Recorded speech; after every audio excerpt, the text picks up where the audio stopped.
Hello there guys, what is going on? SonOfChelsea back here again for my rational perspective on Chelsea 1, Villarreal 1, 6-5 on penalties. Kepa Arrizabalaga is the hero once again for Chelsea in the penalty shootout. Not a bad way to start the season.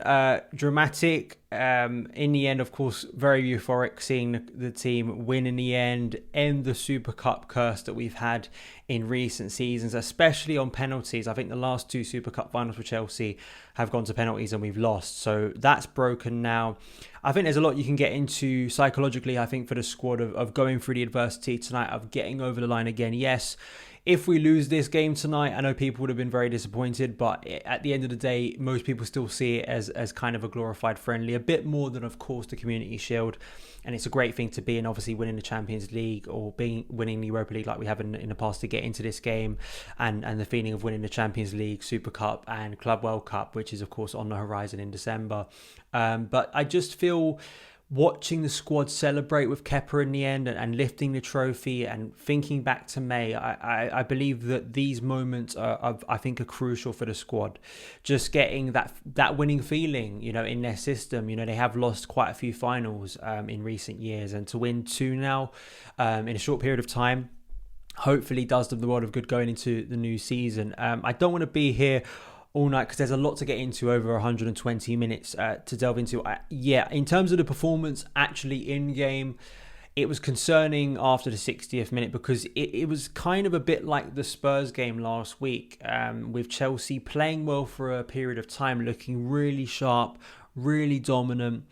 Players like Hakim Ziyech, who I feel so sorry for because he was absolutely brilliant once again before he got that horrible injury that looks like it's going to rule him out at least for a little bit of time. He's been so good this pre-season. Of course, he scored the goal in the first half, and it's just such a shame. It's a bit like last year under Frank Lampard. He got injured against Brighton in the pre-season friendly. He got into the season a little bit later, found form, and then got injured again, and it made it difficult for him to really get going last season. I hope that isn't the case for him this season, because the unfortunate thing was, once Ziyech left the pitch, Chelsea's sort of dominance in the game really went out. The team itself wasn't that overly surprising, because I expected it to be majority of what we saw against Spurs last week, and that's what it was. But Chalobah, of course, who it seems will be going out on loan, but was given the whole game, and he was really, really good. I don't want to forget Trevor Chalobah, because he is likely going on loan, and that's probably best for his career, but he was probably overall Chelsea's best performer other than Kepa Arrizabalaga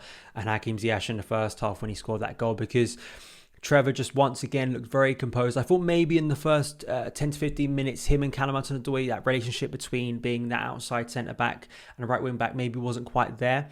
But he got more and more dominant in the game. And actually, as Villarreal got better and Chelsea were challenged more, I think Trevor rose to that challenge. And also just fitness-wise, because there was a concern over fitness of the players tonight from Chelsea as the game progressed. It seemed his fitness levels got better. He's making more surging runs through, especially up the pitch when Chelsea had possession in extra time, really going, trying to create an extra sort of run to get the ball and try and create something in those final minutes of extra time. So it was really impressive. And I hope he gets a good loan move, whether that's back to France, whether that's in the Liga, whether that is in the Premier League. I think whoever gets him is going to be very lucky, because playing at centre-back, but we know he can play in central defensive midfield. I think he's had a really good pre-season. Great to see Trevor out there, and I hope that's given Thomas Tuchel something to think about, because in a year's time, you never know, especially with the current centre-back situation in the future, a lot of players up in the air. Trevor might be able to break into the squad next season. It would be nice for him to stick around, but if he's not going to get the substantial minutes he needs individually, it's not good for him to stick around. So probably going to be on loan, but he acquitted himself really well. In that first half, I think positives was the pressing really high, and that's the unfortunate thing. It didn't maintain over the game for a variety of reasons, and also the switches of play were so good to the wing backs, to two wing backs, Marcus Alonso and Callum Hudson-Odoi. It just was a shame that we couldn't maintain that over the game, as I said. And that's a slight concern with fitness of late returnees going into the weekend's game against Crystal Palace. So Thomas Tuchel, I think, is going to have to manage his squad quite well in the opening weeks of the season, because we haven't had a ton of games in pre-season. The late returnees haven't had a ton of minutes to get ready and get those sort of get any sluggishness out, and maybe they've got some of it out tonight, and Chelsea have obviously won the game. But that's going to be something to be concerned with. Of course, N'Golo Kante I thought was absolutely brilliant, and we had to take him off quite early. In the context of the game, it wasn't good for Chelsea losing N'Golo Kante, because I thought Mateo Kovacic overall was good in the first half in terms of his passing. I think he was quite dynamic of being someone to orchestrate those switches of play. But in the second half, I think we saw the worst of Mateo Kovacic, mostly defensively as well, lapses in concentration, especially for the Moreno goal. If you go back and watch it, there were a few, players I think you could look at maybe a little bit sluggish at that point, but especially in central midfield. I think the issue we have in central midfield, and why I've constantly said that I feel we need a different profile of midfielder, is not only protecting N'Golo Kante and obviously Jorginho and Kovacic having 3 senior midfielders who took all trust over a potential 60-game season. We need more legs in there. But it's just a different profile, and I think that, Kovacic and Jorginho as a midfield pair, I just don't think is as strong as Jorginho and Kante, or Kovacic and Kante. Kante is the world-class midfielder, and I think he obviously elevates our midfield. But those two together, I've seen far too often Chelsea be exposed, unfortunately, because I don't think they cover enough space to really set up Chelsea defensively that well. Maybe it's a little bit unfair on Georgie. He's just come back from the Euros and he took a brilliant penalty as expected, but we have seen these problems before, so that's something to concern as we go into the season. Yeah, Hakim Ziyech I think was brilliant, really flowing with confidence. I hope that shoulder injury isn't going to take him out for too long, because in the current form, I think he absolutely has a chance to be in the first team. And I think, the way him and Kai linked up for that first goal, a really good ball from Marcos Alonso, but an even better one from Kai Havertz, first time into the box. Ziyech in the right place at the right time, coming in from the right and finishing it really well. So got to give him praise tonight. But yeah, just the way we lost grip in that game was quite disappointing, given how dominant we were in the first half, and you felt like this was going to be a game where Chelsea could cruise a little bit. But, it's praise to Villarreal. I think they proved tonight why they won the Europa League and why they're such a strong outfit under Unai Emery. I think tactically he got it spot on, especially in terms of getting Villarreal back into the game, up the pitch, overloading the midfield at time, where Chelsea, I think, were outnumbered, unfortunately, especially when N'Golo went off the pitch. And Chelsea's rhythm, Kai Havertz was absolutely shattered, and I think it showed with his penalty. I was quite stunned that Kai stayed on for the entirety of the 120 minutes, because I felt post pretty much the hour mark he was flagging, tried his best, but it was a shame that he was on for the whole time, because I'm not quite sure if he'll be involved heavily or at least start the game on Saturday, because we just lacked that presence. I wasn't overly impressed by Christian Pulisic in his overall play tonight. Scored a good penalty, yes, but I think his overall play didn't make an impression when he came off the bench for me enough. He got into the game a little bit more and had a good chance in extra time, but frustrates me because I think him, Callum Hudson-Odoi, Ziyech, those 3, one of them has to make a big impression for me, because they were kind of on the fringes last season. Timo Werner frustrated me tonight. I just don't think he was making confident or good enough runs to really help Chelsea when we were sort of sitting deep. That's where you want to unleash Timo Werner, and some of that was our sluggishness and sloppiness on the ball to make mistakes to get the ball to Werner in transition. But I felt there were a few times when we were in possession and in positions to unleash Timo, and it was like this confidence thing where he was maybe stopping runs, which it seemed a little bit strange to me. And hopefully that can be something that can be fixed, because I was a little bit disappointed in Timo Werner, because that's something that he needs to get better at this season. He needs to impact games, especially from a goal-scoring front. Just going through the whole team, especially with the late returnees who came on. You got the likes of Mason, Dave, Christensen, Georgie. I think different levels of success or failure on the pitch when they were on. I think Jorginho at times, he was starting to get the game ticking once we got into extra time and Villarreal sat a little bit deeper. Christensen too had a few sloppy moments, but I think once he got into the game, felt more confident and made some good clearances. So I don't think it would take him long to get back into the flow.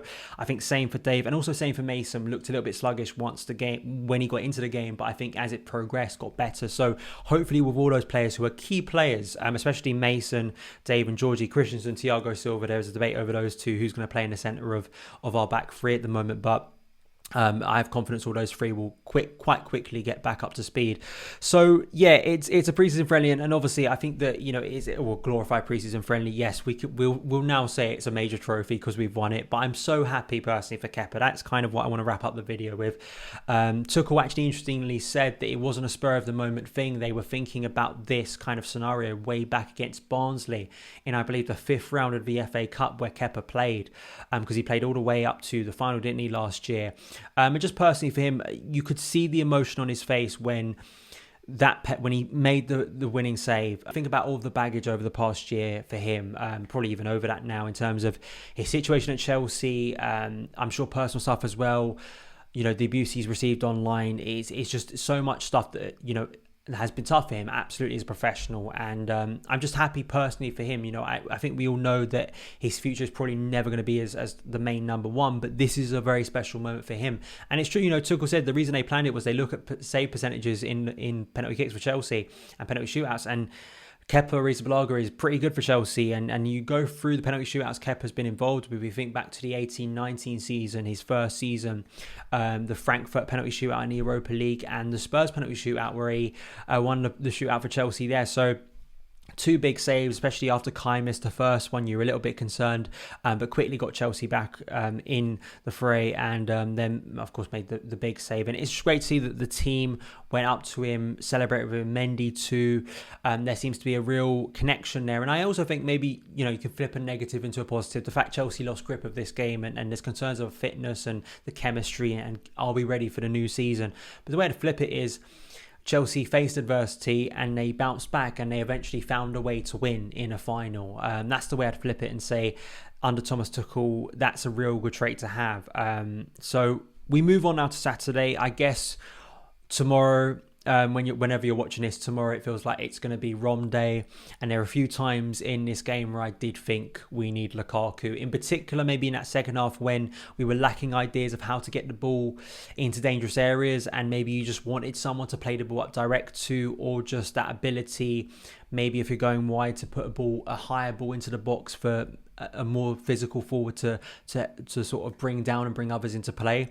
And hopefully, as we saw earlier tonight with Romelu Lukaku arriving in London, hopefully tomorrow will be Lukaku Day, and I will be covering that on the channel. So yeah, you can follow all my work on Football London. I'll leave all the links to it in the description box below, doing daily streams, articles, all of that good stuff. More coming from Football London and Carefree Chelsea, all of that good stuff. Hit that subscribe button, notification bell, so you don't miss any of the uploads. Because Kepa Arrizabalaga has won Chelsea the Super Cup. We're getting ready for the season now. Lukaku is probably going to be announced tomorrow, and I will see you again up the Blues.